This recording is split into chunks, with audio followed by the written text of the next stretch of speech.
Hey guys, what's up and welcome back to Two Toe Tags Metal Reviews, and today we're going to be reviewing the new Vader album titled Solitude and Madness.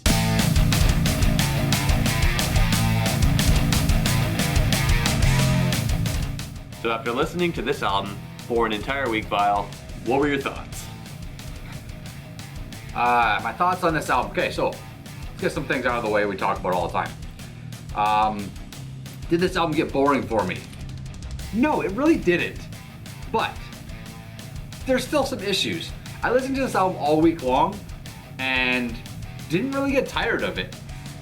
The only thing is, it was always kind of on in the background.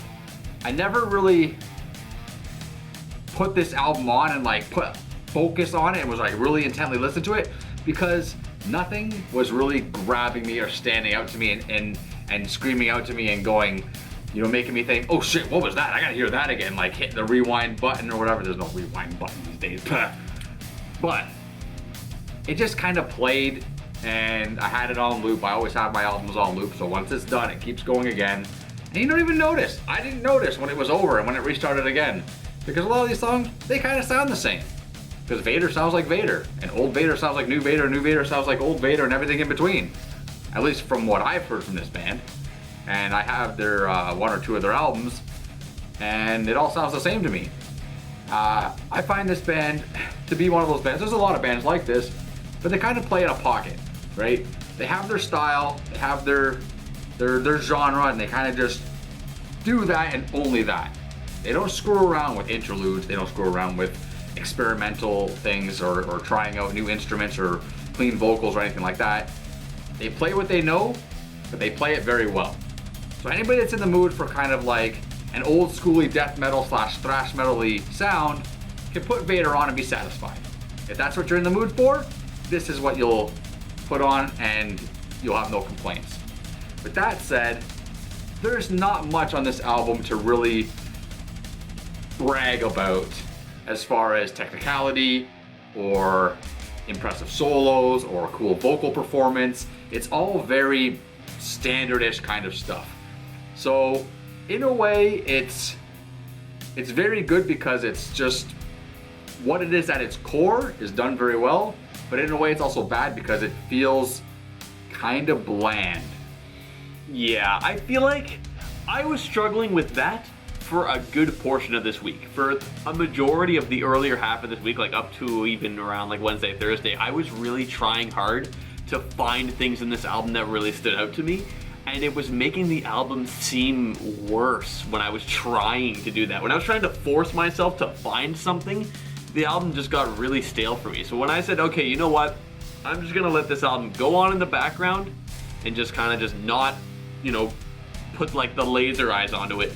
And it felt a lot better when I was listening to it that way. It felt like I wasn't forcing myself to really, you know, check out what is pretty simple.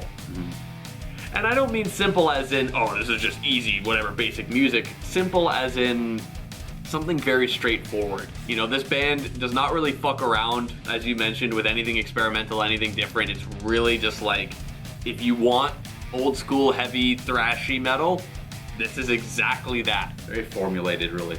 Yeah, it's like, it's, you know, if that's what you want, then this is like the perfect album for you. But I feel like it lacks some depth and maybe even a little bit of character as well, because it's like, it just kind of goes and that's it. There are only two things I could really recall that actually stood out to me on the album. And that was the beginning of Incineration of the Gods, that really cool drum fill with a really cool effect on it. I liked that every time it came on. And the last track, Bones, I like how that song starts and I like the groove that it has, how it's not a super crazy fast thing. It's like something, you know, a lot less intensive, slower. And then the second half of the song is when it picks up.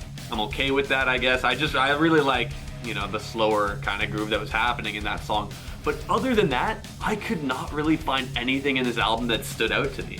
So it was just kind of like, I guess it's not bad. It's well performed.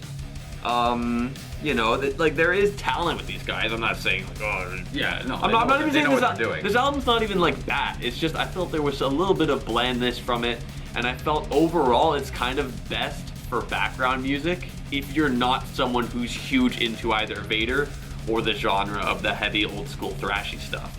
Yeah. I feel like if you like Vader, this album's great. If you like the heavy thrashy stuff, this album's great.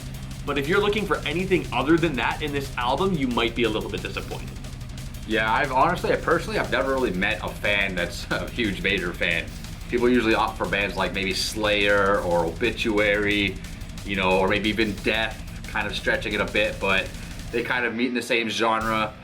I don't know many Vader fans, to be honest, but like, again, that's not because they make bad music. I think it's just because they play in a really tight pocket and their music is all so formulated very similarly that once you hear one song, you've heard them all. It's hard to really be a huge fan of the whole discography. Yeah. Let me ask you something. Did you put any songs in your playlist off this album? I wanted to. And I said that's what I was doing when I was focusing on the album so much. I'm like, I really want to find something in here that really just is awesome enough to go in the playlist, but I just couldn't. Well, it's the opposite for me. I did add a couple songs. One of them is Incineration of the Gods because of that drum intro. I was considering that one. Yeah. If anything, I was considering that. And I might end up putting that one in there anyway. Yeah. But like by the end of the week, I was thinking, I think this might be the one that I add because I wanted to. I wanted to have something from this album to take away, you know? Yeah, I think it would be sweet just putting my playlist on shuffle and having that come on. It Yeah. starts off with a cool drum roll and then it goes into what I call the helicopter beat with the double bass. It's one of my favorite, what do you call it, like pacings of double bass or whatever, timings of double bass, whatever. Yeah, I love that. I love that bit. Like, yeah. I might just do it just So there's also another thing in that song. Vocally, that song has a little bit of arranged vocal style in it. I said to TV Fish earlier in the week that I think it sounds a little bit like Danny Filth. It's got something similar there, a little similar vibe. He didn't really see it like I saw it, but it was appealing to me. I thought, hey, this is kind of cool. I like this, you know, the phrasing or whatever he's doing. It's reminding me a bit of Cradle of Filth. But yeah, that, and also the next song after that, Sanctification Denied. I also put that in my playlist as well. I like those the songs chorus. back to back. I think that was, yeah, the chorus is the highlight of that I like song. the I think chorus it's pretty of that cool. Overall though, I mean, it's not bad, but it's whatever. Let's rate it. Okay, this is a tough one to rate because it's not a bad album, but it's not a great album. Does it have amazing things about it? I guess there's some neat stuff, but it's very niche. If you're gonna listen to this album, then you're probably either a Vader fan or you just wanted like some whatever heavy stuff in the background. Like I feel like it's a tough one to get into. I'm gonna give it a 5 because it's, you know, it's pretty down the middle, and I feel like to really appreciate it, you kind of have to be in a specific either, you know, mindset or preference, or you just gotta really be into the band. Well, 5 from TV Fish. So my score is going to be probably a little bit higher than that, only because sometimes I want to put music on and I don't know what to listen to. This is one of those albums that I can just not care and just hit play and I don't care about it. It's just, now I got music playing, it is what it is. I need albums like that, right? They fill a little void in my daily life that need to be filled. So it gets bonus points for that. So I'm going to give it a 6. Again, it's not a bad album. It's got some strong points to it, but it's just too in the pocket for me to really give it a higher score. Vader fans, I think, will love it. So if you guys are Vader fans, you'll love it. You probably checked it out already. You've probably been listening to it all week long. But yeah, that's it for me. A 6 from me and a 5 from TV Fish. And that's all we got for you guys today. Remember to check the album out. Regardless, you know, I gave it a 5, he gave it a 6. Could be a 10 for you, who knows? And we always love to hear your opinions, so tell us in the comments below what you thought of this album after a week. And subscribe if you guys are new to the channel. Also check out our Spotify playlist. Links are in the description below. I'm TV Fish. And I'm Vile Self. And keep those horns up.